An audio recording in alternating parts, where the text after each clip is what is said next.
Welcome to the deep dive. Today we are focusing on just one city, Brossard, in Quebec. Right. And you might picture it as, a successful, sprawling Montreal suburb. That's the current image. Absolutely. But if you look at the source materials we've gathered, it's in Yeah. the middle of this radical reinvention. It's way more than a vision. It's a full-on commitment, Yeah. backed by billions of dollars, and it's all about density So for this deep dive, we're unpacking the blueprints, the economic data. and a huge infrastructure projects, plus a demographic profile that's, frankly, pretty unique. It makes this whole thing possible. And the goal is just staggering, something like 25,000 new housing units. Up to 25,000. It's a massive number. Okay, so let's start with the news that really kicked this all off. The first domino to fall. Exactly. Mayor Brossard just approved the very first 30-story tower near the Renem Panama station. And that one building is the trigger. It's the signal for what the city is officially calling its new downtown. That tower is basically them saying, we're serious, we're building up. It's the physical start of that 2040 vision, and it's all about the REM. And maybe we should clarify for anyone listening outside of Montreal. The REM is the Réseau Express Metropolitan. A huge new automated light rail network. Right, and it's completely changing the game for suburbs, turning them into these major transit hubs. And Brossard is building its entire future around that one connection. It's a huge bet. All right, so let's get into the financial and the physical scale of this first step, the Panama Project. It's situated right at a vital intersection, Highway 10 and Tachereau Boulevard. And the specifics of that first tower, they really set the tone, don't they? They do. So it's 30 stories, yes, 325 housing units. But the key detail is that it's not just a bedroom tower. Not at all. It's mixed use. Over 1,000 square meters are set aside for offices, co-working spaces, local businesses on the ground floor. So it's designed to be a place to live and work from the get-go. It establishes that urban identity they're chasing. And, that's just phase one. Phase one. The sources show a bigger plan. They're aiming for over 1,800 housing units in that immediate area Just in a few years, right? in just a few years. Yeah. And then that's followed by 6 more towers just like it. 6 more. So what's the total investment we're talking about here just for this one area? If you add it all up, the long-term budget for the Panama sector is projected to top $1.2 billion. $1.2 billion.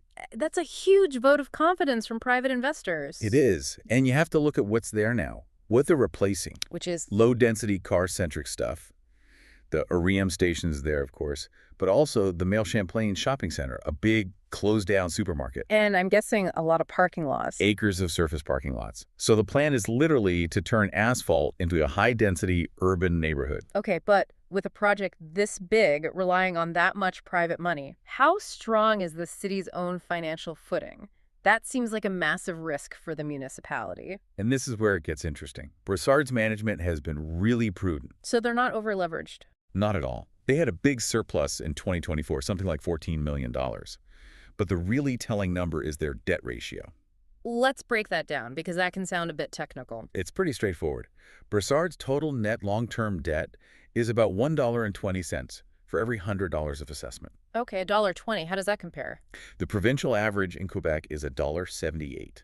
Wow. So they are significantly lower. Way lower. It basically means the city carries much less debt relative to its total property wealth. They have the borrowing room, the flexibility to manage these huge projects without, crushing their residents with taxes. So that financial health gives them the freedom to be this ambitious. And they're investing in more than just buildings, right?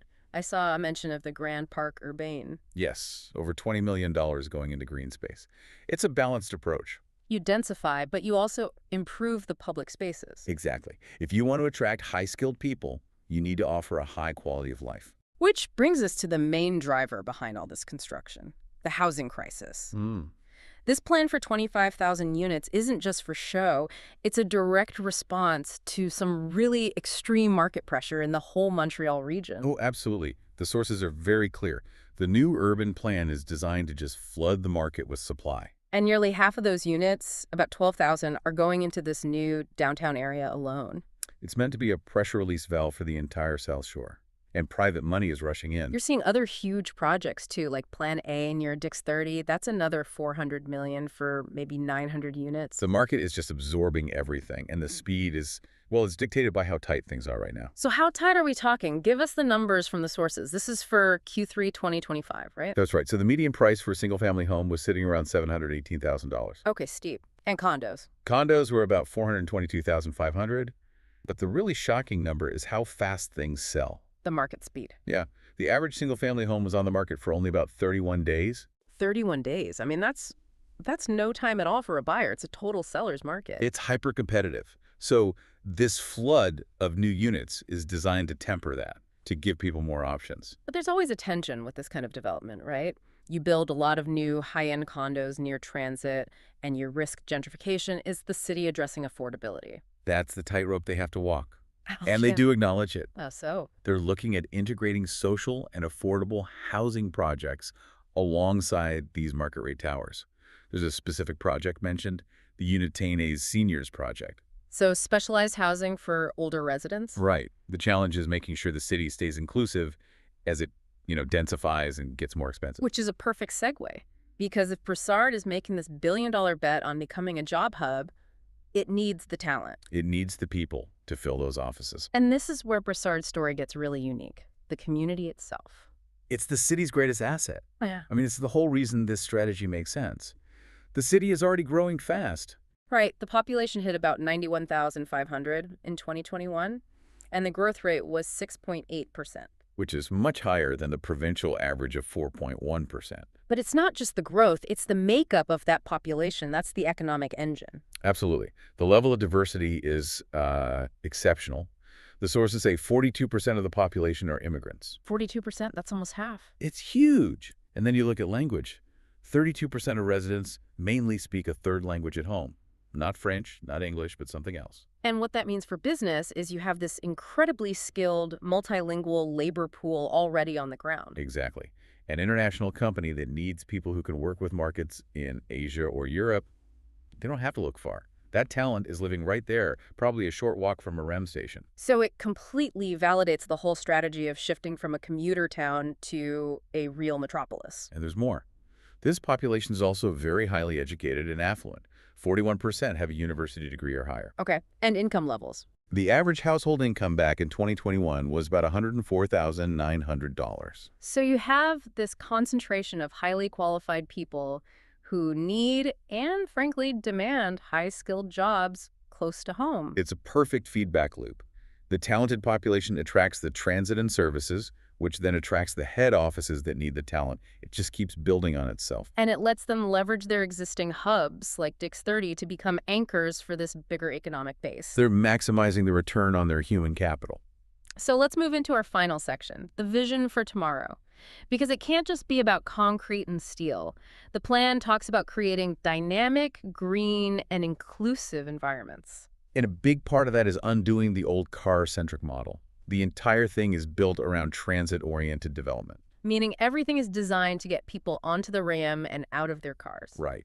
But what do you do about the old infrastructure, the huge roads? Like Taschereau Boulevard, it cuts right through the city. That's a major target for revitalization. They want to turn it into an active loop. An active loop, what does that mean? Basically retrofitting it for people, adding dedicated paths and infrastructure for pedestrians and cyclists, so it's no longer just a hostile traffic artery. So they're healing the scars of the old suburb.